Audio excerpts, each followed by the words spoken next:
सम्भवतः अखिल नेपाल फुटबल सङ्घको इतिहासमै note of dissent लेख्ने पहिलो व्यक्ति म हो।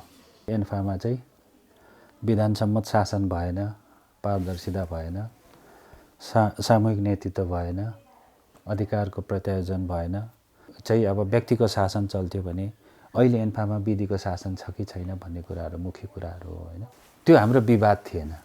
के थियो त्यो? नोट अफ डिसेन्ट भनेको यो बैठकको एउटा अङ्ग हो। 30वटा एजेन्डा थियो।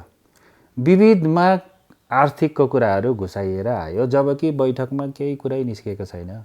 अरू त मेरो समर्थनै छ नि त। एन्फामा विधिसम्मत शासन हुनुपर्छ भनेर कर्माजीकै नेतृत्वमा हामी एन्फा शुद्धिकरण अभियानमा लागेका हौँ नि होइन। एन्फामा आइसके पछाडि पनि मेरो यो जारी छ। मेरो यो कुरा म संयोजक सहसंयोजक राखिदिनु भयो, मलाई थाहा छैन। हामी नियमावली बनाउँछौँ, नियमावली तोड्दै जान्छौँ भनेपछि त त्यो कसरी चाहिँ अनि हामी त्यहाँनिर फुटबलको विकास कसरी गर्छौँ त हामीले? पङ्कज विक्रम नेमाङ अब चाहिँ अध्यक्षको लागि आकाङ्क्षी हो? मेरो लक्ष्य होइन। आगामी निर्वाचनमा अध्यक्षको उम्मेदवार उहाँले मलाई देखिदिनु भएकोमा धन्यवादै दिन चाहन्छु।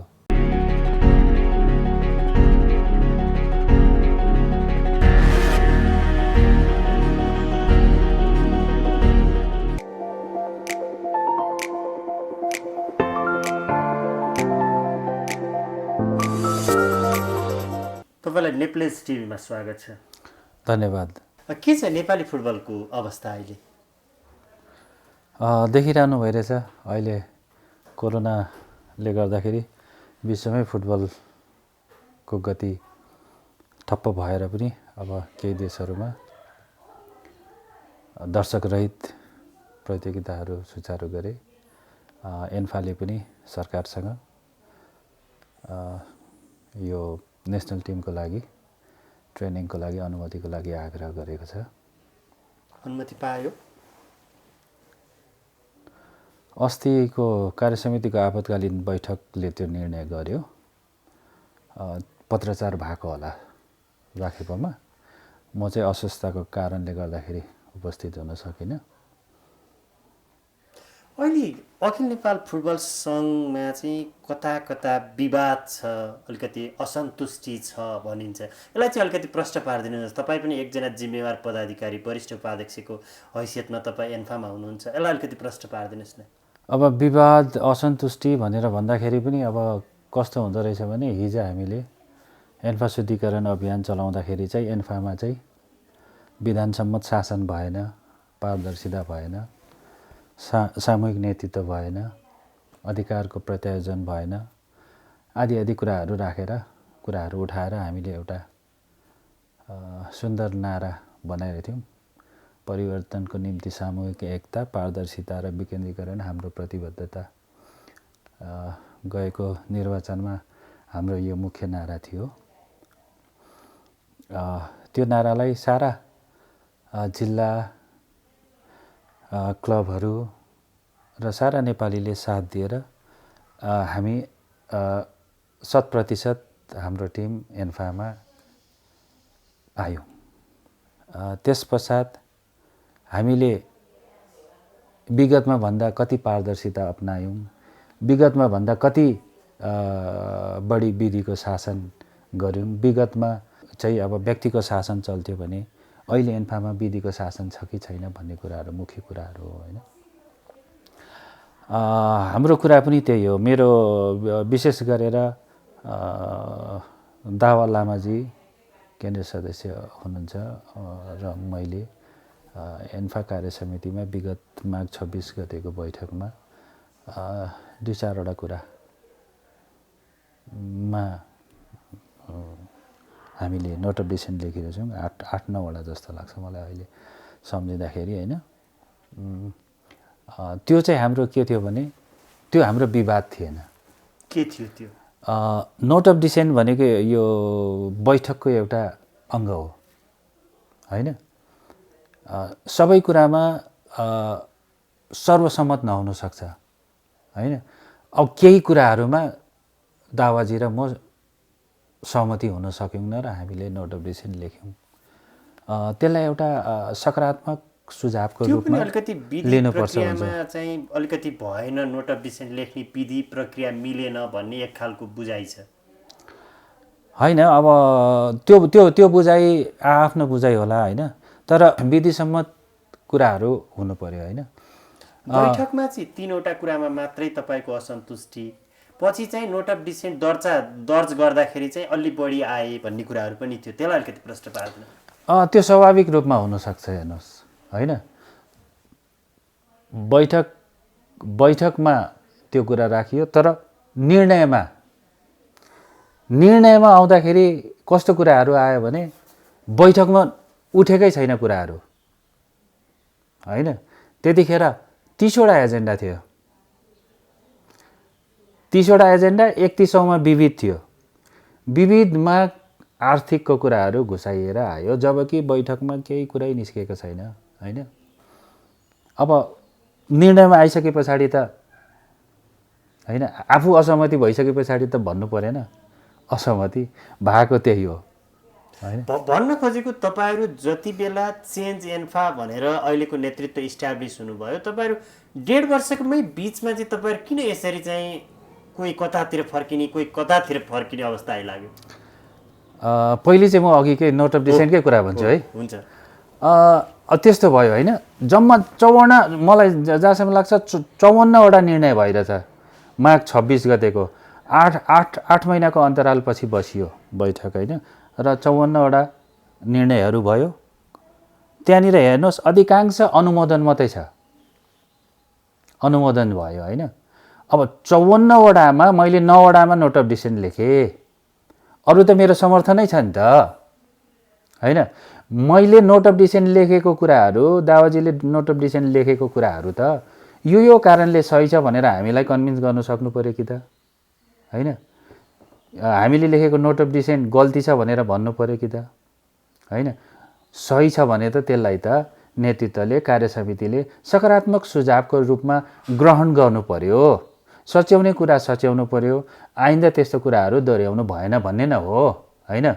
हाम्रो त नोट अफ डिसेन्ट त एउटा संस्थालाई होइन विधिसम्मत सञ्चालन गर्नुपर्छ भन्ने कुराको एउटा हाम्रो न हो, माग न हो होइन। अनि अब तपाईँले भन्नुभयो यो अब 1.5 वर्षको अन्तरालमा किन यस्तो कुराहरू आयो भनेर भन्दाखेरि, होइन, यो तपाईँहरूलाई लाग्छ होला यो 1.5 वर्षको अन्तरालमा आयो।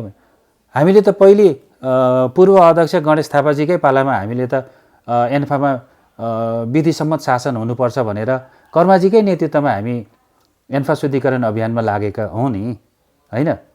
एन्फामा आइसके पछाडि पनि मेरो यो जारी छ, मेरो यो कुरा भनेको जुन कुरा विगतको नेतृत्वले दोहोऱ्याएर जुन गल्ती गरिराखेको थियो, अहिलेको नेतृत्व पनि के त्यही पथमा हो त? अब त्यही पथ भनेर म भन्दिनँ होइन, तर कस्तो चाहिँ छ भने हिजो हामीले जुन चाहिँ नारा होइन, नेपाली फुटबल जगतमा हामीले नारा जुन चाहिँ ल्याइरहेथ्यौँ, हाम्रो सोच थियो होइन, हाम्रो एकता थियो होइन, हामी यसरी नेपाली फुटबललाई चाहिँ उचाइमा पुर्याउँछौँ भन्ने सपना थियो, त्यो भएन। तपाईँ र अहिलेका अध्यक्ष कर्मा छिरिङ शेर्पा बिच चाहिँ कतिको समन्वय हुन्छ? अहिले त एन्फामा अब एन्फा यो लकडाउनले गर्दाखेरि गएको छैन होइन, एन्फामा जाँदाखेरि भेट हुन्छ। कुराकानीहरू तपाईँहरू त सँगै, अब तपाईँ वरिष्ठ उपाध्यक्ष, उहाँ अध्यक्ष, कसरी एन्फा अगाडि चलाउने भन्ने विषयमा छलफल हुन्छ कि अब अहिले फेरि आपतकालीन बैठक लगत्तै तपाईँ त्यो बैठकमा सहभागी हुन सक्नु भएन? आपतकालीन बैठकमा जिम्मेवारी पनि तपाईँले पहिले विगतमा सम्हाल्दै आएका जिम्मेवारीहरू पनि कटौती भएका छन्, यसलाई चाहिँ कसरी बुझ्ने? होइन, अब मैले सुने अब उहाँले काम गर्नु सक्नु भएन, मलाई सहयोग भएन भनेर अध्यक्षज्यूको मन दुखाइरहेछ होइन। अब म चाहिँ के भन्छु भने नि, कसैलाई जिम्मेवारी दिँदाखेरि पूर्ण विश्वास गरेर दिनुपर्छ र पूर्ण अधिकार दिनुपर्छ होइन। हाम्रो पहिले अधिकारको प्रत्यायोजन, सामूहिक एकता भन्ने कुरो चाहिँ हामीले यहाँबाट पहिलेदेखि नै यसरी जानुपर्छ है भनेर चाहिँ पटक पटक उहाँले नै निर्वाचनताका भन्नुभइरहेछ कि हाम्रा स्थायी समितिहरू छन्, स्थायी समितिहरूलाई पूर्ण अधिकार दिनुपर्छ भनेर होइन। अब एउटा स्थायी समितिको संयोजक म थिएँ होइन। अब मैले पटक पटक मेरो स्थायी समिति चाहिँ म पूर्ण गर्छु, मलाई उ गरिदिनुहोस् भनेर भन्दाखेरि पनि त्यो भएन होइन। उहाँले म संयोजक सहसंयोजक राखिदिनु भयो, मलाई थाहा छैन होइन होइन। म अध्यक्षज्यूको कोठामा जाँदाखेरि पत्र दिनुभयो एकजना मित्रलाई होइन। अनि त्यहीँनिर मैले थाहा पाएँ के हो भन्दाखेरि अब मेरो समितिको सहसंयोजक हुनुहुँदो रहेछ उहाँ होइन। अनि मलाई त्यतिखेरै अध्यक्षज्यूले सोध्नुभयो होइन। मैले प्रश्न भने उहाँ जतिको मान्छे मेरो टिममा सहसंयोजक आउनुहुन्छ भने म एकदमै खुसी छु होइन, तर मसँग पनि सल्लाह हुनु पर्थ्यो भनेर मैले उहाँ सहसंयोजकजीकै अगाडि मैले कुराहरू गरिरहेको थिएँ। यी यस्ताहरू छन् होइन। अब हामीले निर्णय गरेको कुराहरूमा पनि 5औँ महिला साफ समितिको संयोजक म, आयोजक समितिको संयोजक, कार्य समितिको निर्णयले भयो होइन। त्यतिखेर तयारी समिति 205 जनाको बनाउने, मूल आयोजक समिति 501 जनाको बनाउने भयो। विराटनगरमा भएकोले गर्दाखेरि विराटनगर गइयो, विभिन्न समितिहरू बनायौँ होइन। 205 जनाको तयारी समिति बनाउने अधिकार संयोजकलाई दिएको थियो नि त होइन। हामीले सानो समिति पहिले बनायौँ, अनि त्यस पछाडि अरू ठुलो समिति झन्नै 75 जनाको थियो होला सायद, 75 जना पनि थिएन कि भन्छु। त्यो बनाएर पठाउँदाखेरि चाहिँ केन्द्रबाट यो ठुलो समिति हो भनेर त्यो त्यतिकै भयो क्या। अब 205 जनाको त बनाउने त निर्णय कार्य समितिले त गरिसकिरहेको थियो 205 जनाको बनाउने, तर हामीले चाहिँ होइन 30-35 जनाकै समितिले चाहिँ हामीले त्यहाँनिर सफल गऱ्यौँ। भनेको तपाईँहरूलाई जुन किसिमले नेतृत्व गर्ने जिम्मेवारी दिने जुन अधिकार थियो त्यो चाहिँ अहिलेको नेतृत्वले चाहिँ तपाईँहरूलाई फेरि विश्वास गरेन। अब विश्वास गरेन। बैठकमा जो विपक्षमा कुरा राख्नुहुन्छ तपाईँहरूकै जिम्मेवारी खोसिया छ नि त अहिले। मैले त्यही प्रश्न सोधेँ यहाँनिर होइन। अब जस्तै विपक्षमा कुरा राख्ने भनेको होइन होइन। हामीले त निर्वाचन जितिसकेर त हामीले त शपथ ग्रहण लिएछौँ होइन। संस्थाको हितमा काम गर्ने, कुनै मोल मलाइजामा नलागी, कुनै पनि उसमा लोभ लालचमा नफसी होइन, नेपाली फुटबललाई चाहिँ सदैव के अरे उच्च स्थानमा राखेर हामीले भगवानको नाममा कसम खाइरहेछौँ। मैले त बिर्सेको छैन होइन। अब हामीले राखेको नोट अफ डिसेन्टलाई चाहिँ कसरी चाहिँ विरुद्धमा भनेर भन्नुहुन्छ? संस्थाको विरुद्धमा छ भनेर त कि त भन्नु पर्यो नि त संस्थाको विरुद्धमा भयो भनेर होइन। उदाहरणको लागि म तपाईँलाई के दिन्छु भने रौतहटमा महिला एकाडेमी बन्यो होइन। माघ 26 गते के निर्णय भयो भने कम्पाउन्ड वाल र गार्ड हाउसको लागि दुईटा गरेर जम्मा 95 लाख भन्दा बढीको टेन्डर चाहिँ पुरानै कम्पनीलाई पुरानै रेटमा, जसले त्यो भवन बनायो त्यही रेटमा दिने भनेर निर्णय गरे होइन। जबकि हामीले त्यही बैठकमा हामीले एउटा के आर्थिक नियमावली संशोधन गरिरहेछौँ। त्यो आर्थिक नियमावली के छ भने हामीले चाहिँ 10 लाखभन्दा बढीको काम गर्दाखेरि टेन्डर प्रक्रियामा जानुपर्छ भनेर हामीले आर्थिक नियमावली बनाइरहेको थियौँ। तर नेपालको आर्थिक ऐन सार्वजनिक खरिद नियमावलीमा चाहिँ 5 लाखभन्दा बढीको टेन्डर गर्नुपर्छ भन्ने उल्लेख भएकोले गर्दाखेरि हामीले त्यो 10 लाखलाई चाहिँ घटाएर 5 लाखमा गर्ने भनेर चाहिँ भन्यौँ। त्यहीँनिर हामीले त्यस्तो निर्णय गर्दैछौँ। अनि उता 95 लाखभन्दा बढीको चाहिँ हामीले कार्य समितिले निर्णय गरेर दिन सक्छौँ होइन। त्यसमा नोट अफ डिसेन्ट मैले लेखेँ, दावाजीले लेख्नुभयो होइन। अब यसलाई विरोध भन्ने कि संस्थाको पक्षमा भन्ने? अब कसरी सुधार्ने त एन्फालाई? अब एन्फा सुधार्ने योजना पनि त होलान्, कसरी सुधार्ने, के गर्ने? होइन, अब एन्फा सुधार्ने योजना त हामीले आर्थिक नियमावली बनाइरहेछौँ होइन, आर्थिक कार्यविधि बनाइरहेछौँ होइन, हाम्रो एन्फाको विधानै छ होइन, फिफाको नियम कानुन हामीले पालना गर्नुपर्छ, एएफसीको नियम कानुन पालना गर्नुपर्छ होइन, राखेपको नियम कानुन पालना गर्नु पर्यो होइन। यी हामीले बनाएका नियमावलीहरू, कार्यविधिहरू, विधानलाई अनुसरण गर्दै होइन, सरकारको नियम कानुन, नेपालको नियम कानुनहरूलाई चाहिँ अनुसरण गर्दै लानुपर्छ भन्ने हो होइन। हामी नियमावली बनाउँछौँ, नियमावली तोड्दै जान्छौँ भनेपछि त त्यो कसरी चाहिँ अनि हामी त्यहाँनिर फुटबलको विकास कसरी गर्छौँ त? हामीले नै बनाएको नियमावलीहरू हामी लत्याउँदै जान्छौँ भने त्यहाँनिर कसरी विधिको शासन हुन्छ? कता कता पङ्कज विक्रम नेमाङ अब चाहिँ अध्यक्षको लागि आकाङ्क्षी हो, त्यसले चाहिँ अहिलेबाट ग्राउन्ड चाहिँ बनाउँदैछ भन्ने एक खालको आरोप छ, त्यो साँचो हो? हेर्नुहोस्, हामीले एन्फाको विधानलाई खुला छोडिदिरहेछौँ। पहिले के थियो भने अध्यक्ष उठ्नु 5 जना प्रस्तावक 5 जना समर्थक चाहिन्थ्यो होइन। त्यसलाई हामीले खुला गरेर 1 जना प्रस्तावक 1 जना समर्थक र विगतको 5 वर्षमा 2 वर्षमा चाहिँ 2 वर्षसम्म चाहिँ नेपाली फुटबललाई कुनै पनि प्रकारले योगदान गरेको व्यक्ति अध्यक्षको उम्मेदवार हुन पाउँछ होइन। म विगत 20 वर्षभन्दा बढीदेखि नेपाली फुटबलमा छु। एन्फामै यो मेरो 5औं कार्यकाल हो। 4 कार्यकाल म सदस्य भएर अहिले उपाध्यक्ष हुँदै वरिष्ठ उपाध्यक्ष छु होइन। अब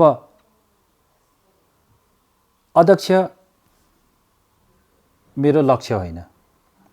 समय परिस्थितिले गर्दाखेरि अब के हुन्छ, अब चुनाव आउनु थुप्रै बाँकी छ, अहिले मैले बोल्ने कुरा पनि छैन होइन। अब समय परिस्थितिले के हुन्छ, म त योग्य क्याटेगोरी अघि भने नि योग्यता यो चाहिन्छ भनेर भन्दाखेरि योग्यता त पुगिसकिरहेछ होइन। त्यसमा अब म यसलाई अब कसैले पङ्कज आगामी निर्वाचनमा अध्यक्ष उठ्छ भनेर भन्छ भने म त्यसलाई आरोपको रूपमा लिँदिनँ होइन। धन्यवादै दिन चाहन्छु कि आगामी निर्वाचनमा अध्यक्षको उम्मेदवार उहाँले मलाई देखिदिनु भएकोमा धन्यवादै दिन चाहन्छु। तपाईँलाई गणेश थापाको टिमको मान्छे भन्ने एक खालको अर्को आरोप छ।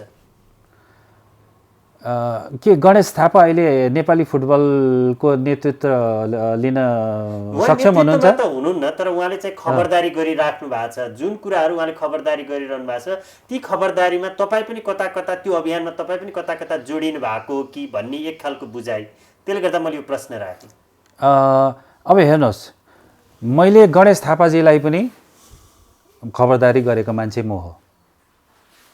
सम्भवतः अखिल नेपाल फुटबल सङ्घको इतिहासमै नोट अफ डिसेन्ट लेख्ने पहिलो व्यक्ति म हो। नरेन्द्र दाईको कार्यकालमै हुनुपर्छ मैले नोट अफ डिसेन्ट लेखिरहेको छु होइन। र मैले त्यो भनेको मेरो खबरदारी हो। म गणेश थापा अध्यक्षज्यू हुँदाखेरि म कार्य समितिको सदस्य थिएँ होइन। तपाईँहरूलाई सम्झना होला, गणेश थापाजीको गलत काम कारबाहीको सबैभन्दा आलोचक मै थिएँ होइन। अहिले पनि उहाँले बेला बेला मैले अस्ति न्युजहरू हेर्दाखेरि कर्माजी, मेरो अनि किशोरजीहरू, विजयनारायण दाईहरूलाई बेला बेला सम्झिनुहुन्छ होइन, सम्झिनुहुन्छ। त्यो स्वाभाविक रूपमा उहाँले सम्झेकोमा सम्झिनुहुन्छ, त्यो जसले पनि सम्झिन्छ। हिजो हामी आलोचक रह्यौँ नि त उहाँको होइन। नरेन्द्र दाईकोमा पनि म नराम्रो कामको विरोध गरेँ होइन। अब कर्माजीको पालामा पनि मैले नराम्रो कामको विरोध गर्दै आइरहेछु होइन। छैन, गणेश थापाजीसँग मेरो भेट भएको छैन होइन। अब उहाँले खबरदारी गर्नु भइरहेछ। म पनि त्यो हेर्छु न्युजहरूमा होइन। उहाँले निरन्तर खबरदारी गरिरहनु भइरहेछ होइन। त्यो स्वाभाविक पनि जस्तो लाग्छ होइन। कुनै पनि नेपालीले फुटबल प्रशंसकले त्यो चासो राख्नु भनेको त होइन, हामी एन्फामा रहनेहरूले त खुसीको कुरो हो नि त। एन्फा अलि अलिकति विधिसङ्गत तरिकाले चल्नुपर्छ भनेर तपाईँहरूले आवाज उठाइरहनु भएको छ। सँगसँगै जिल्लाका विवादहरू आएका छन्, निलम्बन गरिएका छन्, कारबाही गरिएका छन्, तदर्थ समिति गठन गरिएका छन्। फेरि त्यो प्रश्न मैले तपाईँलाई राख्दा त्यो कार्य समितिको बैठकमा म थिएन भन्ने जवाब तपाईँसँग होला। त्यसको जिम्मेवारी अलिकति त तपाईँले पनि लिनुपर्छ होला। अवश्य, म वरिष्ठ उपाध्यक्ष भएको नाताले जिम्मेवारी। अघि तपाईँले भन्नुभयो अध्यक्षजीसँग तपाईँको सरसल्लाह हुन्छ भनेर भन्नुभयो नि, म यहाँनिर अलिकति जोड्न चाहन्छु। अध्यक्षज्यूलाई मैले न्यु इयरको दिन पनि शुभकामना दिनु पऱ्यो भनेर फोन गरेँ होइन। उहाँको व्यस्त थियो।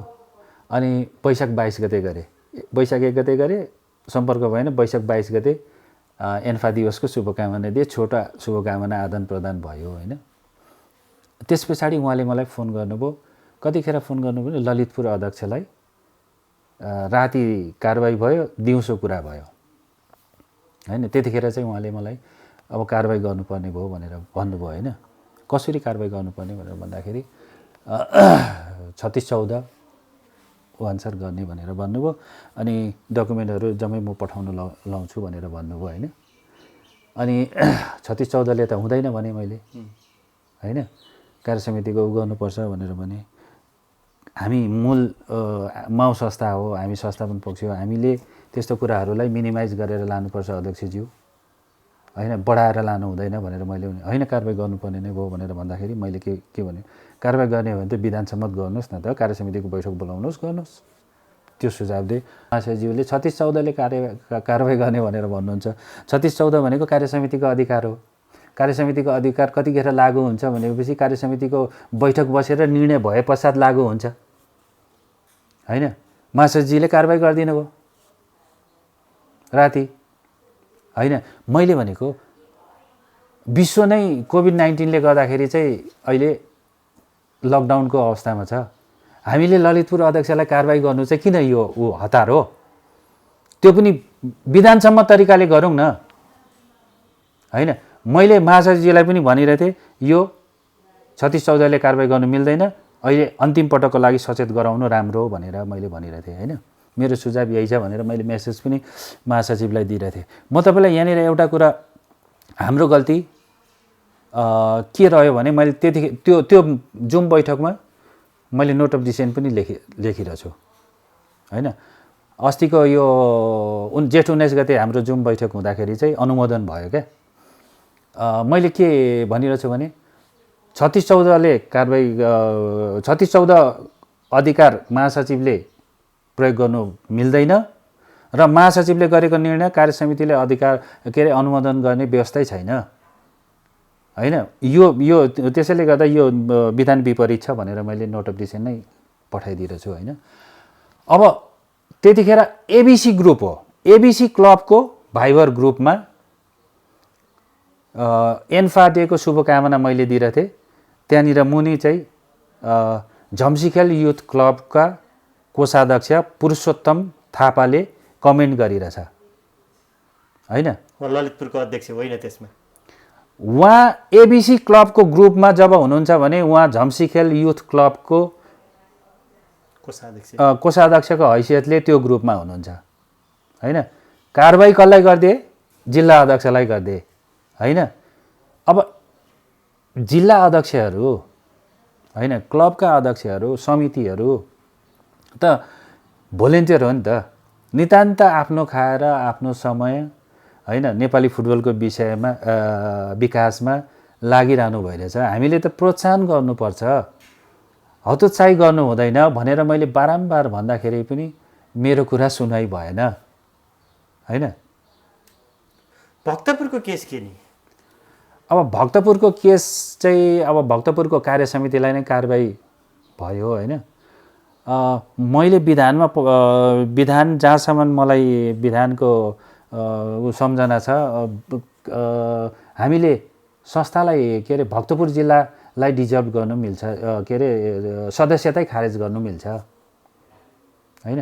तर सम्पूर्ण कार्य समितिलाई हामीले विधानत कारबाही गर्न सकिँदैन भन्ने चाहिँ मलाई जहाँसम्म लाग्छ। विधानमा त्यो त्यो त्यो व्यवस्था कार्य समितिलाई त्यो अधिकार, जिल्लाका सम्पूर्ण कार्य समितिलाई त्यो कारबाही गर्ने अधिकार कार्य समितिको अधिकारभित्र पर्दैन जस्तो लाग्छ मलाई। अहिले पछिल्लो समयमा मानार्थ अध्यक्ष टासी गले आउनु भएको छ। विगतमा उहाँलाई चाहिँ किन कारबाही गरिएको थियो, किन पद त्यो स्थगन गरिएको थियो, अहिले किन ल्याउनु पर्यो? अब अध्यक्षज्यूले अस्ति बैठकमा अब साथीभाइहरूसँग कुरा सुने, साथीहरू केही एन्फाकै साथीहरू पठाएर अनुरोध गरेर टासी दाइलाई फिर्ता ल्याउनु पर्यो भनेर कुरा राख्नु भएछ होइन। टासी दाइ आउनुभयो, म त खुसी नै छु होइन। तर संस्थामा एउटा विधिको विकास हामी गर्छौँ भनेर आइरहेछौँ होइन। अब यो कुराले मानर्थ अध्यक्षलाई हामीले कार्य समितिले नै फेरि अनुशासन समितिमा भनेर पठाएर थियौँ होइन। के अरे उहाँको मानर्थ अध्यक्ष चाहिँ खुसी रहेथ्यौँ, किनभने मानर्थ अध्यक्ष नियुक्ति गरिसके पछाडि साधारण सभामा अनुमोदन हुनुपर्छ। विधानत अनुमोदन भएन होइन, अनुमोदन होइन प्रस्तावै गएन। दुईवटा हामीले एउटा विशेष साधारण सभा र साधारण सभा गऱ्यौँ चितवन र विराटनगरमा, त्यहाँनिर प्रस्ताव नै गएन होइन। अब उहाँलाई हटाइसके पछाडि फेरि उहाँलाई ल्याउनु भयो होइन। अब यो कुरामा चाहिँ म के भन्छु भने टासी दाइसँग मेरो व्यक्तिगत राम्रो सम्बन्ध छ होइन। नेपाली फुटबलमा उहाँको योगदान एकदमै उच्च छ, म त्यो कुरालाई सम्मान गर्छु। तर संस्थाको अखिल नेपाल फुटबल सङ्घको मानार्थ पद लाई चाहिँ संस्थाले नै अलिकति उच्च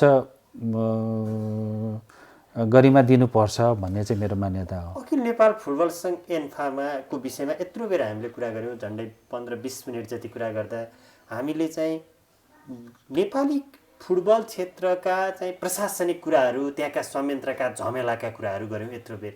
नेपाली खेलाडीहरूका लागि चाहिँ एन्फाले के सोचिरहेछ, खेलाडीहरूको भविष्य चाहिँ कसरी बनाउने, त्यतातर्फ तपाईँहरूको झगडा हुन्छ कि हुँदैन?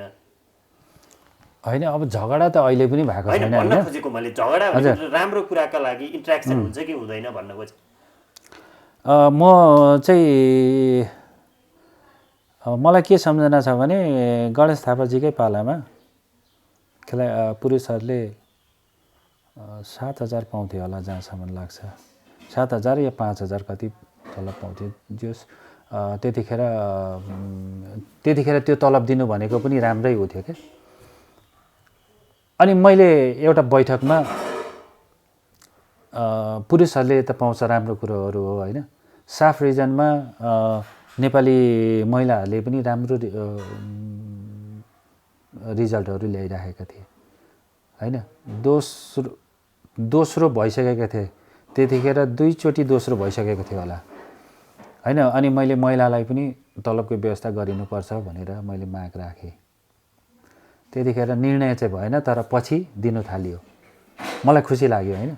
अहिले पनि मैले पटक पटक नेपाली खेलाडीहरूको सुविधामा वृद्धि हुनुपर्छ र तलबमा वृद्धि हुनुपर्छ भनेर मैले कुराहरू राखेँ होइन। कर्मचारी साथीहरूको तलब कमी थियो, हामीले पटक वृद्धि गऱ्यौँ होइन। त्यसमा मैले कर्मचारी साथीहरूको तलब वृद्धि साथसाथै खेलाडीहरूको पनि तलब वृद्धिको माग राख्दै आएको हो। यो अवस्था कहिलेसम्म रहन्छ? अब एन्फामा तपाईँ चाहिँ अलिकति विद्रोही स्वभाव, यति बेला तपाईँ विद्रोही स्वभावमा देखिनु भएको छ। कसरी चाहिँ अध्यक्षसँगै चाहिँ टाइअप गरेर तपाईँ अगाडि बढ्नुहुन्छ अथवा तपाईँको बाटो अलग, अध्यक्षको बाटो अलग हुन्छ? अब अन्तिम प्रश्न।